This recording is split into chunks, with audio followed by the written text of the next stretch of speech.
On today's episode of Gathering the Kings. People are searching for meaning in their life, and 1/3 of their life is their work. And generally, Yeah. if you are contributing as a leader in a company to helping people see meaning in their life and in their work, Right. you are making a major contribution, and you're going to make more money. Yeah. You are listening to Gathering the Kings with Chaz Wolfe, featuring fellow 7, 8, and even 9-figure business owners who have real battle scars from business and life, but have prevailed as the king that they are designed to be. We welcome high-performing entrepreneurs to the stage in order to reveal the real of the real on what it takes to build a successful business today. We dissect the good and bad decisions they've made along the way that give a true and accurate picture of the journey of success and how you too can get there. Through this dialogue, you will learn the value of growing your network and surrounding yourself with power players and kings like today's guest. Grab your pen and notebook because we're about to dive in. What's up, everybody? I'm Chaz Wolfe. I'm your host of Gathering the Kings, the podcast where we bring kings to you like today. Robert White on the king stage. My friend, how are you? I'm well and delighted to be with you, Chaz. Yeah, I appreciate that you're delighted because, man, we get to do some cool stuff here today and deliver some hopefully some nuggets to some people listening and who are hungry. They want to grow and change, and I know that's what we're both about. So anxious to dive in. But before we do that, Robert, tell us what kind of business that you have. Well, I've spent most of my life founding and leading 3 training companies that do high-impact experiential learning for executives. And today I work with executives directly as a mentor, and a coach, as a business advisor. Love that. Well, we're going to be able to pull all the nuggets from you today. We're going to get them all in one podcast now. I'm going to sure try. But in all seriousness, for the listener, I want you guys to pay close attention. Decades of experience and coaching coming at you here in a hot second. So before we dive into your history and maybe some nuggets that you can give to the listener, Robert, I want to know why. Like, even at this stage in the game, you've had success, years, decades of success. You don't have to do any of this. You don't have to be here today. Why? Well, I had this incredible experience in my late 20s of one of the early human potential movement trainings. It sounds like a cliche all these years later, but it changed my life for the better. So part of it is that I've operated for years, and there are now 1,300,000 graduates of these programs from companies that I founded and led. But what has fueled that for me, first of all, was my own personal experience of going from struggle and guilt and shame and a whole bunch of negative self-talk into living in a 15,000 square foot house on 76 acres in Aspen. And having my own jet, and all of those symbols of success. Yeah, I like sharing that. I really enjoy it. I know there are people that yearn for the beach or something like that. It's just not me. I love being with people, with the executives that I work with. I love sharing their struggles and their wins. I love all of that. It just invigorates me. And also I've got a little personal project I'm working on in terms of a trust that I'm funding. So there are a bunch of reasons for doing it. All of them are good. Yeah, I mean, along with all the frustrations of running a business and working with clients and all that, overall it's just it's life affirming for me. Yeah, I think that's just so good because, I mean, there's, like you said, you had this revelation when you were in your 20s. You're obviously not in your 20s now, but there's these moments that we have of like re-upping, like, oh, this is why I'm doing this. And so it gives you a new perspective, a fueling of sorts, to dive back in again and to kind of re-sign back up to the greater purpose. And maybe we have a clearer vision of what the greater purpose is. And so it's just, for me at least, it's really encouraging to know someone with at your level, with the history that you've had, to be able to still feel that, because selfishly building a business, doing all those things that you just talked about, even the goods, the bads, the struggles, even doing it inside of our mastermind group, sharing those things with other entrepreneurs, it really fuels me. And so to know that I still have decades to go and I'll still be fueled by that. That sounds pretty exciting to me. A little selfish because I like the dopamine hit, I guess. I don't know. What would you say to that? Something like that. When I was mostly retired at 46 and I moved to Aspen from Asia, and and I had wonderful friendships and skied 80 days a year and flew around in my own plane and stuff like that. It was wonderful. I remarried and had 4 wonderful children, 2 birth children, 2 adopted children, and everything was just wonderful. And I started waking up, and that's way beyond anything I ever dreamed of growing up in poverty and on the wrong side of the tracks in Green Bay, Wisconsin. I never imagined a life like that, and I'm living it. And I started waking up with this nagging thought that God was not done with me yet, that there was something that I was supposed to be contributing and I hadn't contributed it. And I tried to push it away, frankly. In talking with people about faith, it's interesting the number of people that are like me. They don't, when God speaks or indicates things, or however you want to say that, that we avoid it and push it away. And that's what I did for a long time. And then, I kind of woke up one morning and went, oh, okay. I get it. Yeah. There's some things here I need to do. Exactly. And I would parlay that right into, isn't that how we deal with most things, whether it's, like you said, God talking to us about something spiritual in our life, or whether it's something that we know we need to do in our family or in our business. We know what we need to do. We know that it's time to level up. It's probably why the listener is listening right now. Or like you said, someone who hires an executive coach or joins a mastermind group like Gathering the Kings. Like before that action, they knew. They just hadn't taken the action yet, which is the same exact thing that you're talking about, even on a spiritual level. It's like, that you should change or grow or mature or return back to your faith or whatever that inkling is. We know it, but we just fight it for a while and then a while longer. And sometimes our frustrations climb up to a certain level, or maybe we just get a clear vision, or we see someone else, have something maybe that we don't, or whatever happens. It's just that moment we're like, I've known that I should do this, but now I'm actually going to do it. Would you share anything with that? Well, our former president, Bill Clinton, in my lifetime, probably the best politician. Recently politicians have such a bad rap that we forget that it is a profession. And I think as a profession, he was probably as good at it or better than most.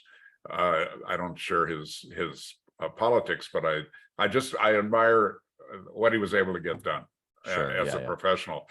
And what he was famous for was called compartmentalizing, that he could take certain things and just put them away in his consciousness and go after what he was going after. And at the time that I heard it, I thought, well, that's terrible. You should be a principled person.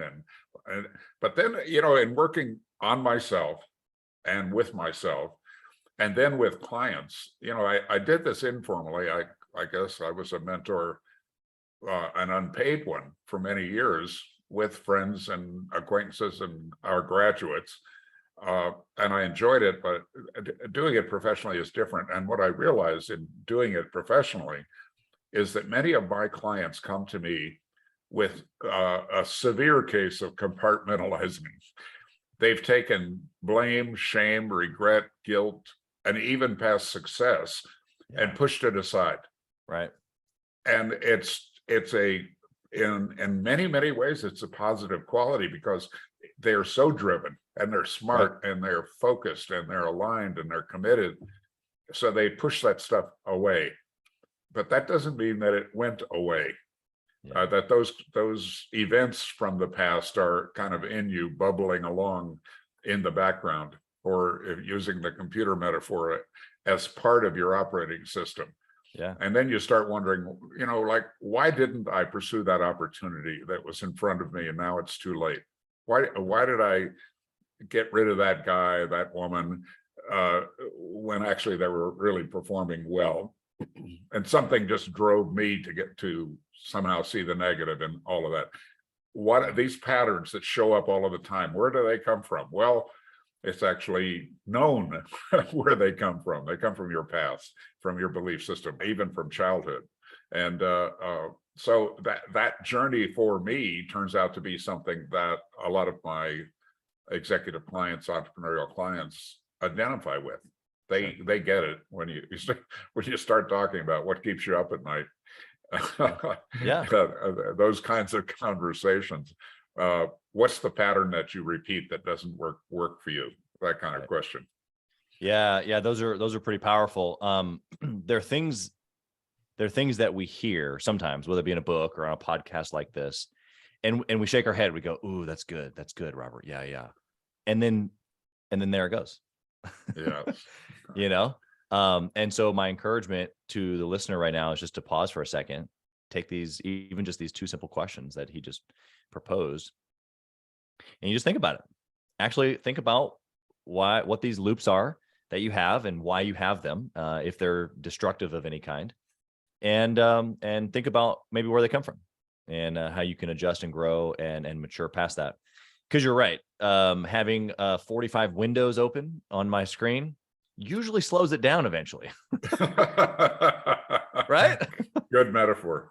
I think every entrepreneur can relate. If I opened up just about anybody listening right now, if I open up their computer, I guarantee you, I'm going to go ahead and count real quick. 1, 2, 3. It's at least 25 on that one. And I got another 4 screens. It's like, geez, how can you even do all this? But okay. So Robert, let's go practical a little bit here. Let's go. I'll give you a couple different ways you can answer this. Of course, you could answer it through some of your clients and how you've seen them. I'd really like to hear maybe from your personal experience, but either way would be fine. Early on in a business, like ideally pre-big team and millions in revenue, that's where the listener is right now. What decision did you make that was such a good decision, or a client decision that you've seen over and over and over again that is it's repeatable? We should go do it. We should stop everything. We should take note of it. We should replicate it. What's that? Well, it comes out of a failure, and I've shared with people close to me that it was the most valuable failure that I could ever imagined. And of course, I didn't want it, and I hated it, and I was embarrassed by it, and all of that. So part of my history is I worked for someone else for 4 years. That company that sponsored that original training that was so good for me, they ended up hiring me as their president. And so I ran that company for 4 years. And the founder was the idea guy, the vision for the whole idea. And I just ran the business most of the time. Yeah.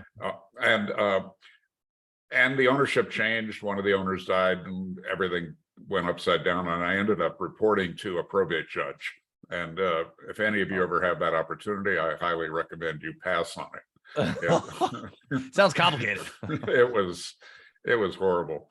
I went from working for a visionary leader to working for a probate judge, and I don't recommend that. So I quit. And I started a company called LifeSpring. Now, LifeSpring went on to have 17 training centers in the United States and over 500,000 graduates. So it turned out to be a huge success, but it did that without me. 6 months into the founding of the company, we were active in 3 cities, Chicago, Portland, and San Francisco. And I couldn't stand the thought of going to work in the morning. And it was my company. I owned it. And so I later looked at what it was that was true, and that informed my later success. And it was this: I didn't have these terms at the time, but I lived the experience, and that's purpose, vision, and values. And I believe that's the foundation of any company, small, medium, or large. That you need to know your purpose, why you exist. What is it that's unique about what you do in terms of what you're providing? And then secondly, that you've got a huge vision, not a big goal. I'm talking a big vision of the difference that you're going to make on the planet, and that probably is not going to be realized during your lifetime, that it's that big. and also that you are operating from life-affirming positive values, and they're not just on the coffee cup or on the wall. You're living them. Right. You and everybody in the organization. I didn't know that, but I was the beneficiary of it when I was president of Mind Dynamics, that company. Right. Alexander provided all of that in his very being, plus his actions. And I just didn't get it. I didn't get I've lived and worked in Asia for 23 years of my working life. And so a lot of those Asian sayings kind of wander around in my mind. And one of them is from Zen Buddhism, that fish do not describe water very well. That whatever we're living in, we don't see it, that famous in the 60s, the great essay, "What is air?" we don't notice a lot. Right. And that's what I didn't notice. So I got into starting my own company, LifeSpring, and I assumed that all of the early people that I attracted were aligned to me and with me in terms of purpose, vision, and values, even though I didn't know those terms, even though I didn't understand the power of that idea. And so the company was fractured from day two, the moment I hired one person, because I couldn't express the purpose, vision, and values. I had been the beneficiary of somebody that lived it. Right. But Doing who also didn't express it. So today, when I work with organizations, that's the basis of my work. How clear is everybody in this company around their purpose, vision, and values, and their strategic intent? I added that fourth quality.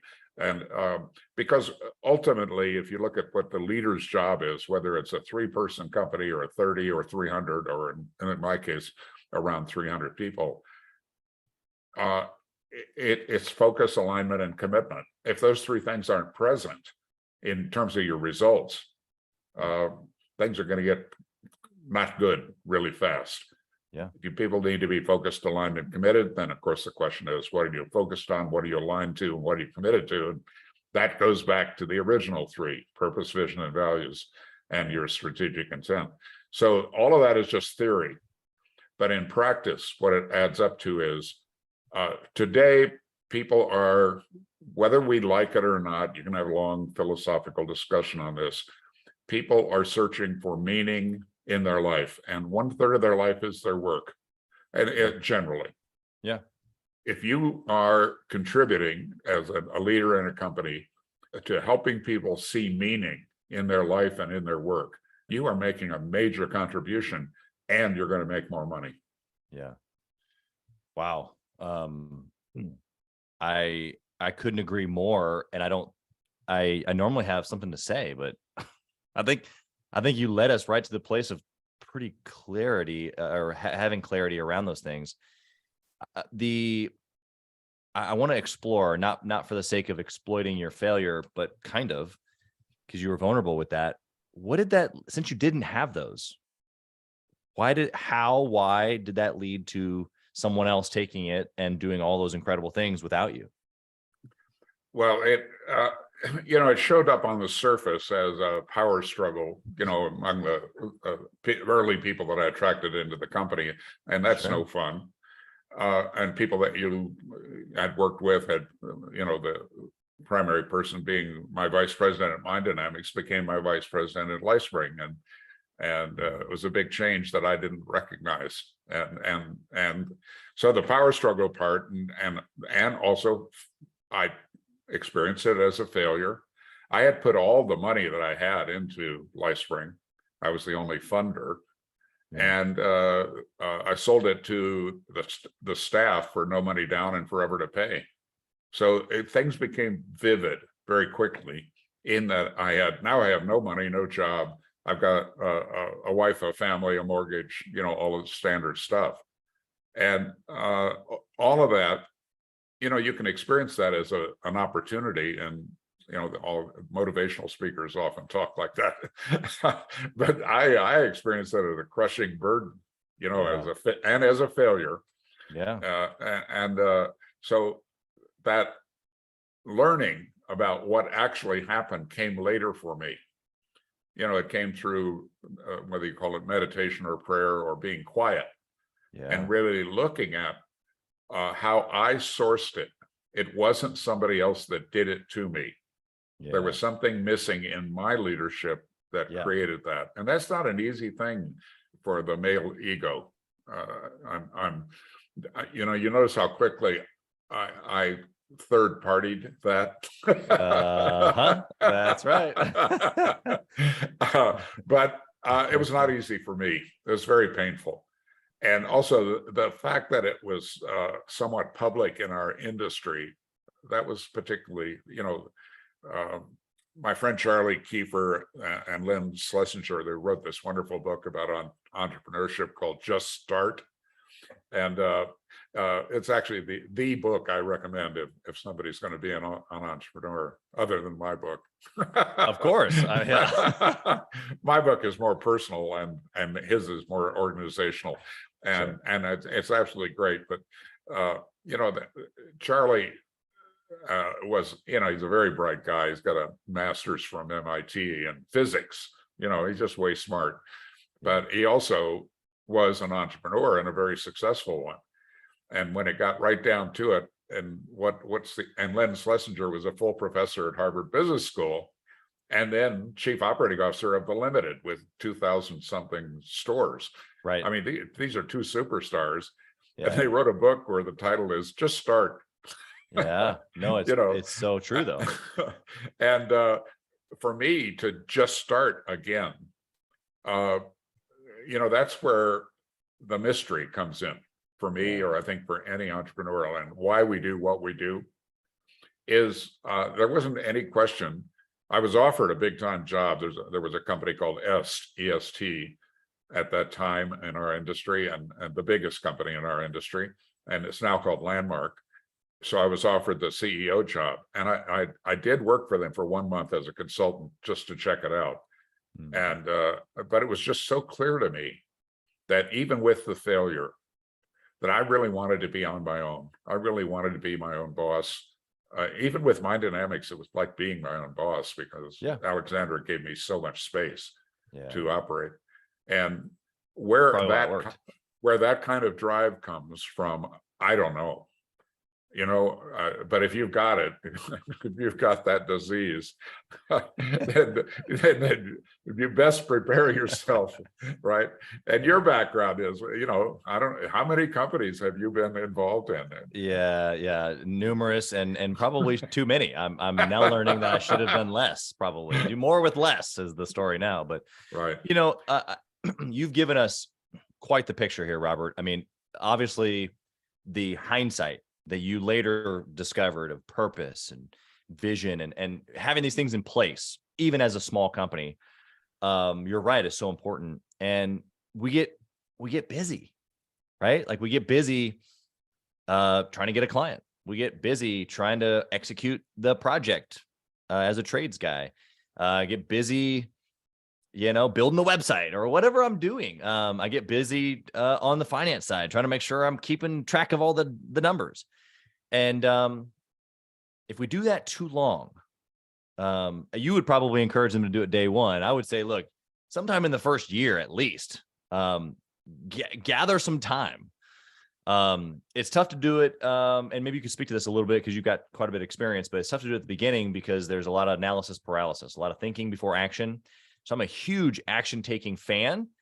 And then when you have a little bit of a mess, okay, let's come back to the table and clean up a few things, add some direction and some vision here. But then you gave us the I guess the caveat to that, which is, okay, really what that failure gave to you is this super clear vision of who you are, what you want, what you desire, and so how my question to you, my follow-up question is, how does the listener find that in them now without having to go through this huge thing and then years later discovering it through prayer like you did?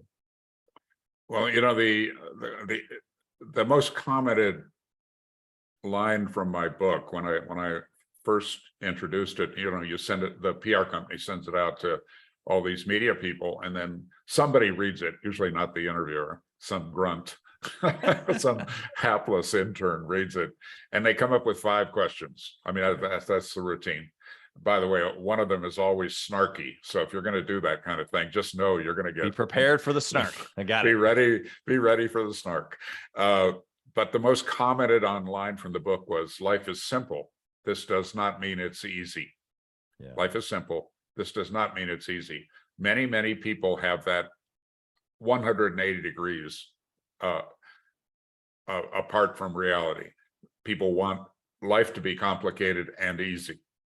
You know, once I figure it'll be easy.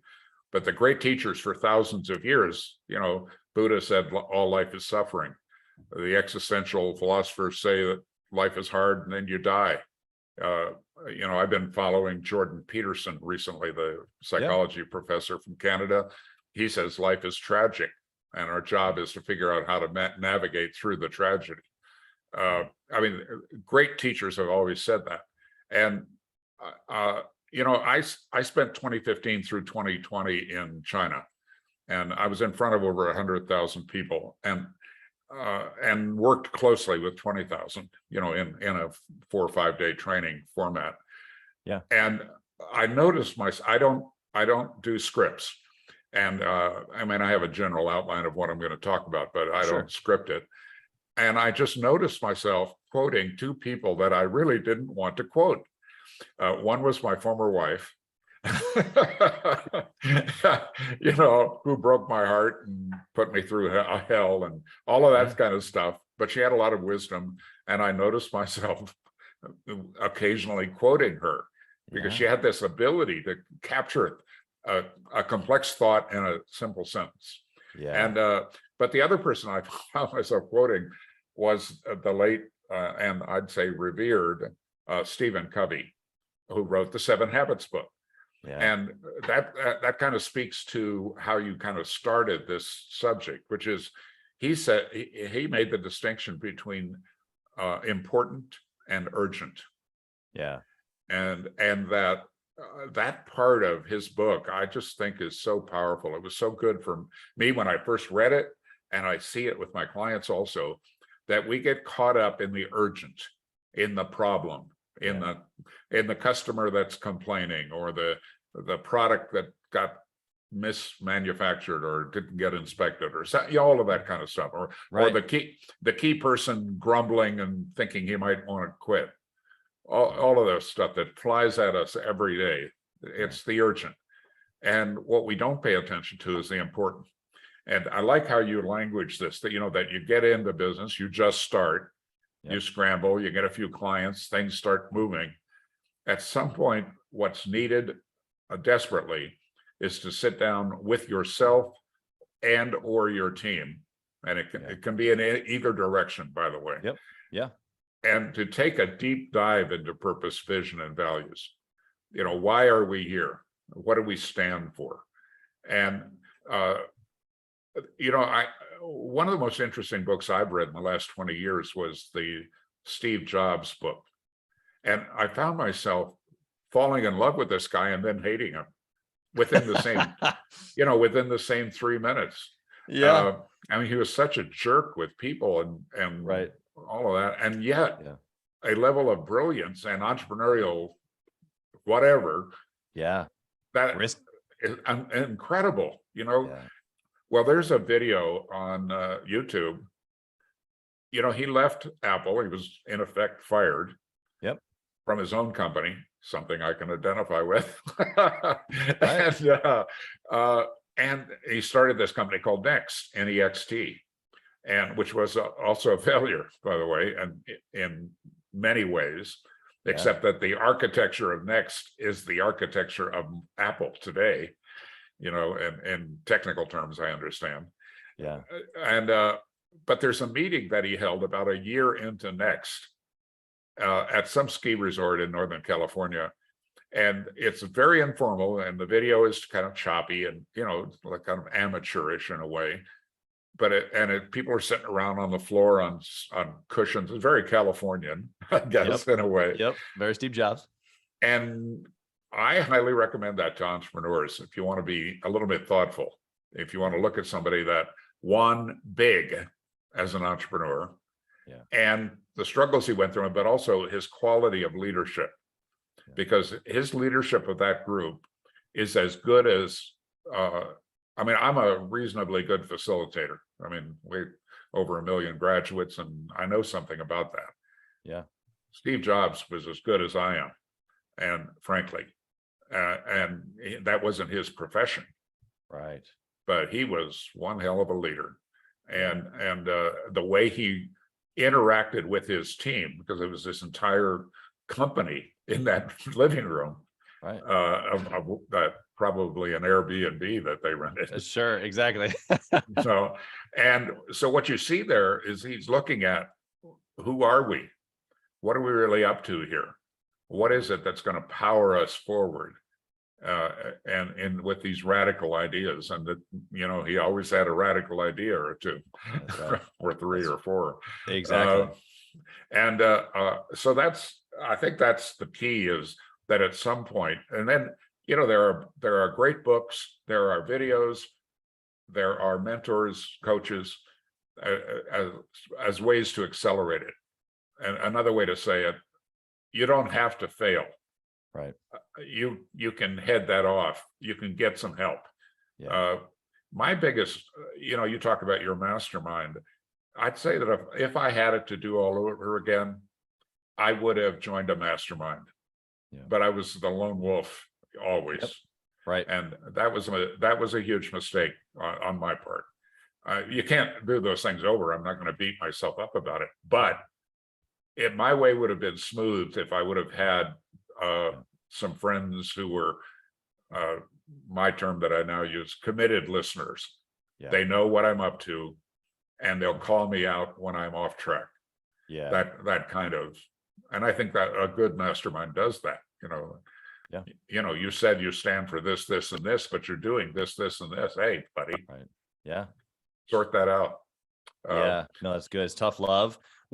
On this topic, I just have this, you know, because you've seen, you know, it's not only just such great success with you, and we talked about ego earlier, but now you're leading executives who have success and also have ego. We all do. And so I guess my question to you around this mastermind thought is, or at least what I've seen, is that the people who get the most value from a coach or a mastermind, but specifically thinking mastermind because it's this peer table, is the people who let go of the ego, and they're willing to learn from different perspectives, different backgrounds, different people of different varying degrees of industry or success.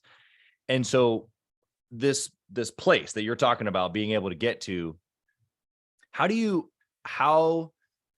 would you suggest that the listener do that? Whether they join Gathering the Kings or some other group, it doesn't matter to me. Them getting to the next level is what this podcast is about. That's why you and I are both here today. And so if you're going back and you're telling Robert to join a mastermind group, inside of that, what's the strategy? Or what is his mindset? What's the action plan that he takes other than just joining? Well, I hate this next moment because I'll quote my former wife. You know, the answer is awareness. And she languages that slightly differently, and I like it a lot. She calls it a higher state of noticing. Because what happens with the ego is we come up with an image of who we are. Okay. And we come up with a belief system about the way the world is and about how we operate in it. Right. And quite often that has no connection to reality.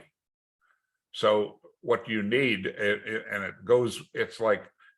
it's the purpose of that book or that mastermind or that video or of going to some training.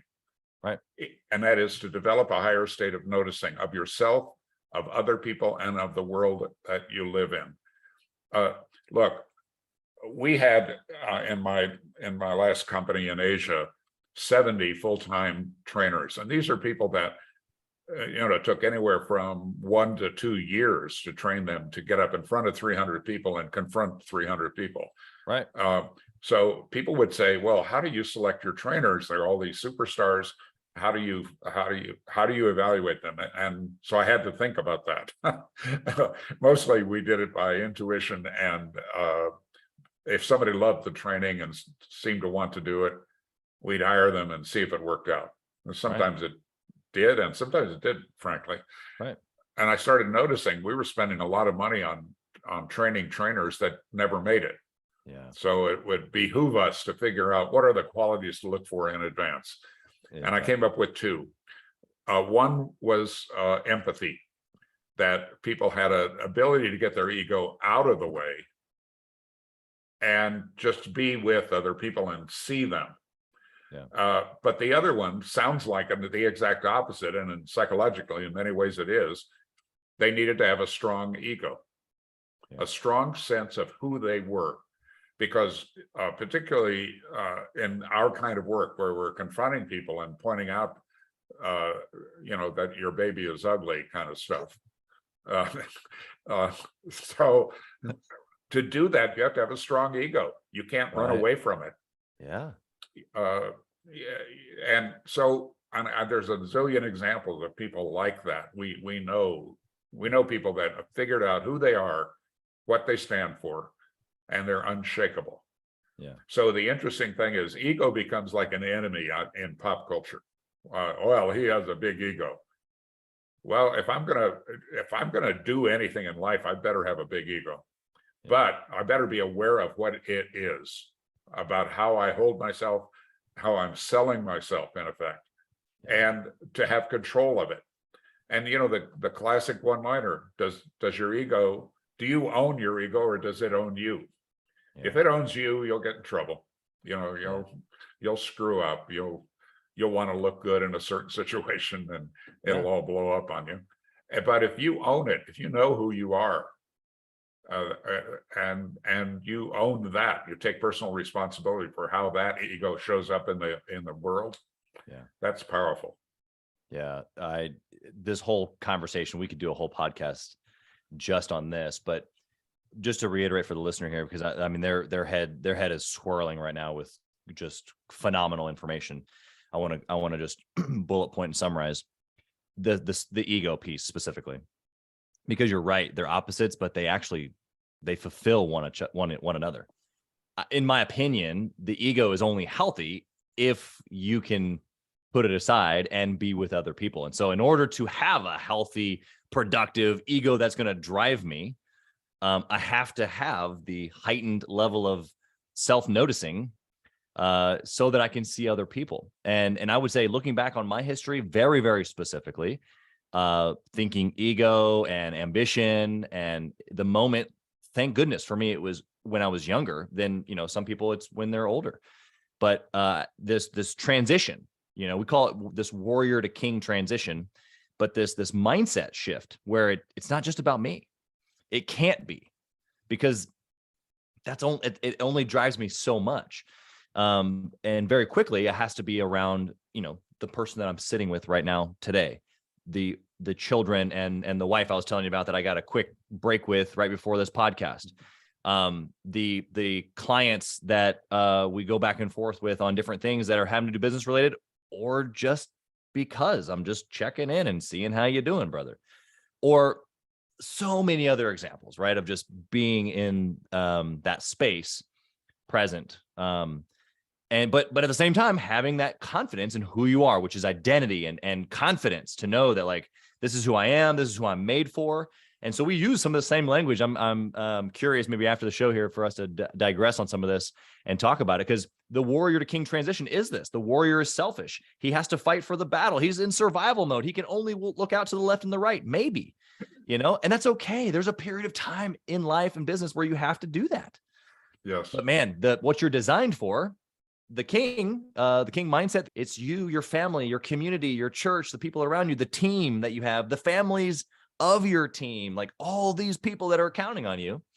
And eventually, when you make that shift as an entrepreneur, and this is my hope for the listener, that when you make that shift, it all becomes so radically clear, but yet so big. It's confusing and a little overwhelming, but it becomes clear of, well, I got to get going. There's so much more to do. I'm designed for so much more. What would you say to that? Well, I'm blown away. Frankly, that's not only a great summary, it's a great challenge. Leadership is not determined by your title or how much money you're making. It's by your followership. Are you really able to move the people around you in a specific direction of your choosing, and that it becomes their choosing also. So it's all about results. The biggest truism that came from me pretty early in my career was, you can have reasons and stories and excuses, or you can have results. You cannot have the two. That's right. You've got one or the other.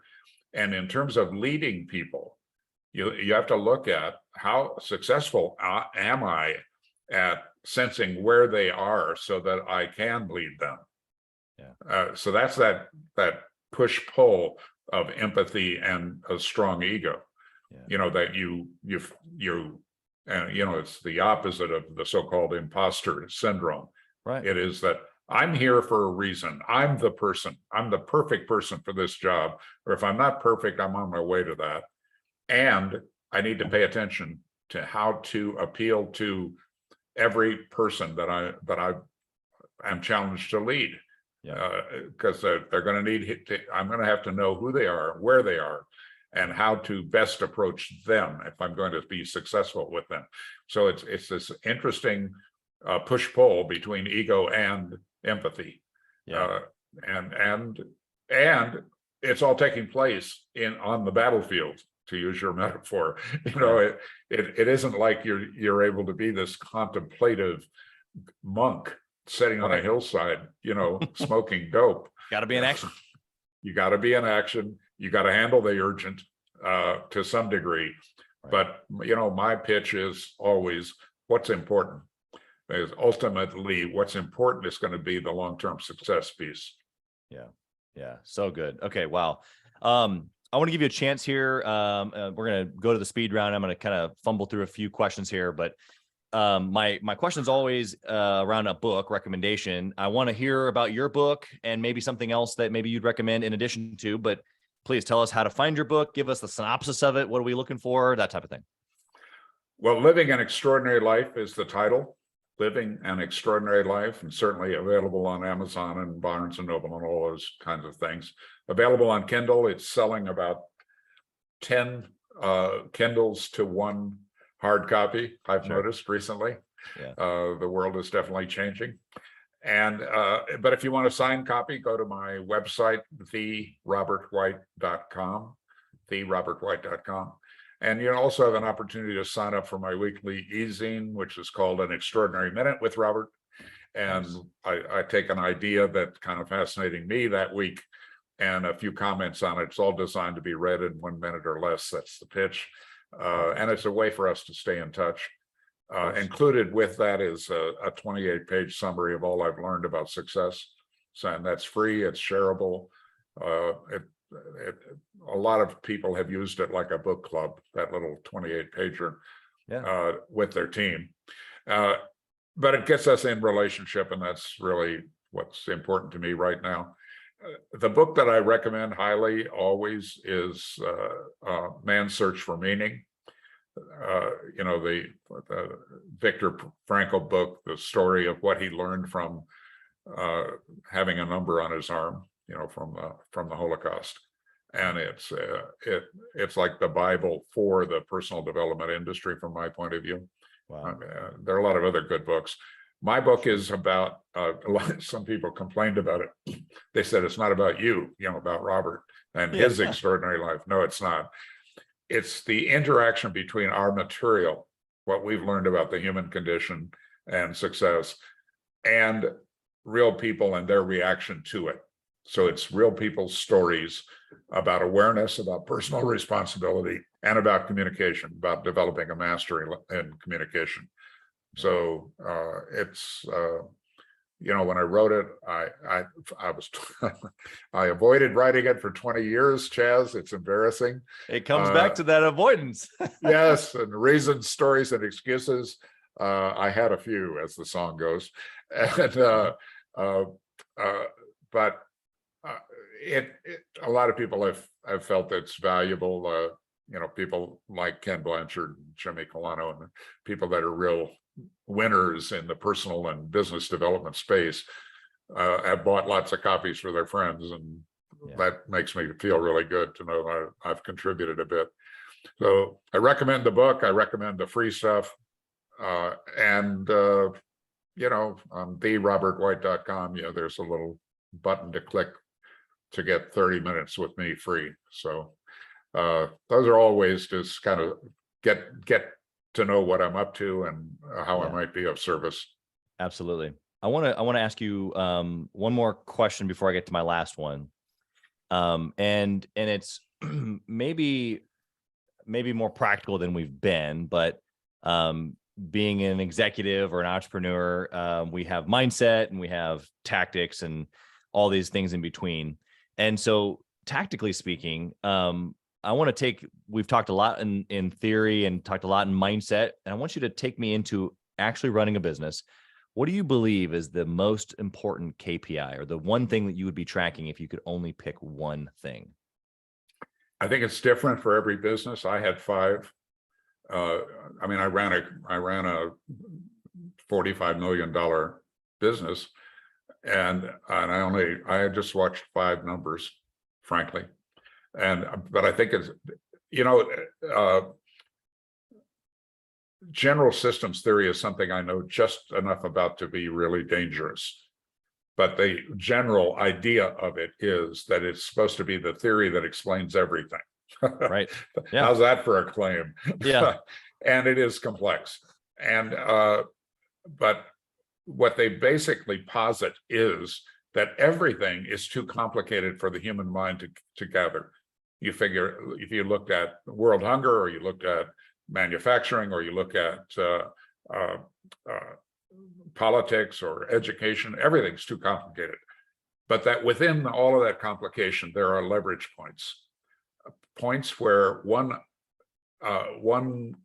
unit of effort produces 10 units of results. Right. The classic thing about a lever: give me a lever, I can move the world. Right. And so I think the challenge for entrepreneurs is to look at what are and I chose 5, but I think 2 or 3 is even better. 2 or 3 things that I have to pay attention to. I have to wake up to them in the morning.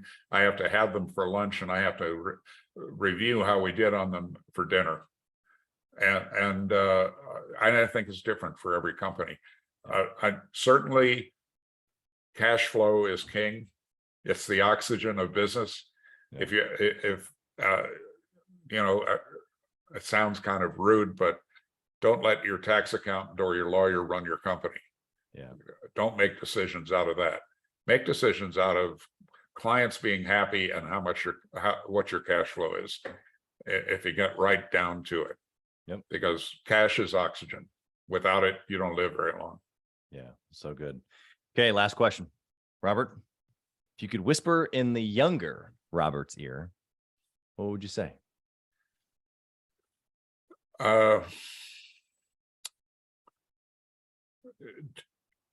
To deal with blame, shame, regret, and guilt earlier, and realize that I can't change my past, and that when I get that out of the way, when I tell the truth about my current reality, I can choose a future that goes way beyond what a lot of authority figures projected for me early on.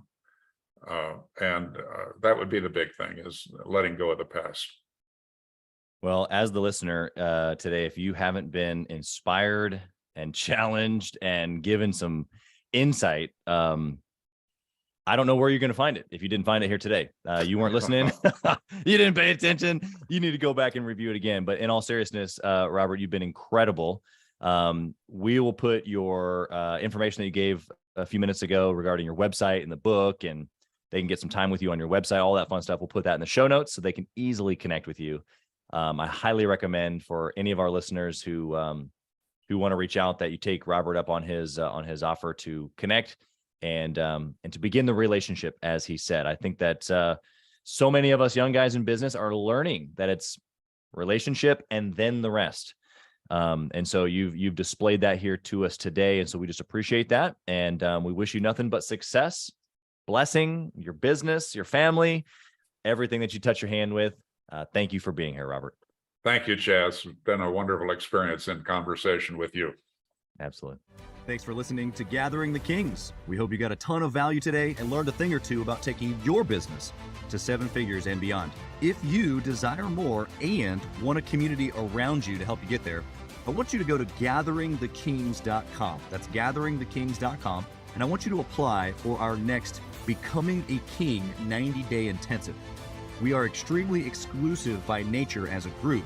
What that means is that we're really wanting only the entrepreneurs who take their business and targets super serious to apply. So if that's you, you think you got what it takes to level up your business, I want you to go to gatheringthekings.com and apply. And we will see you on the other side.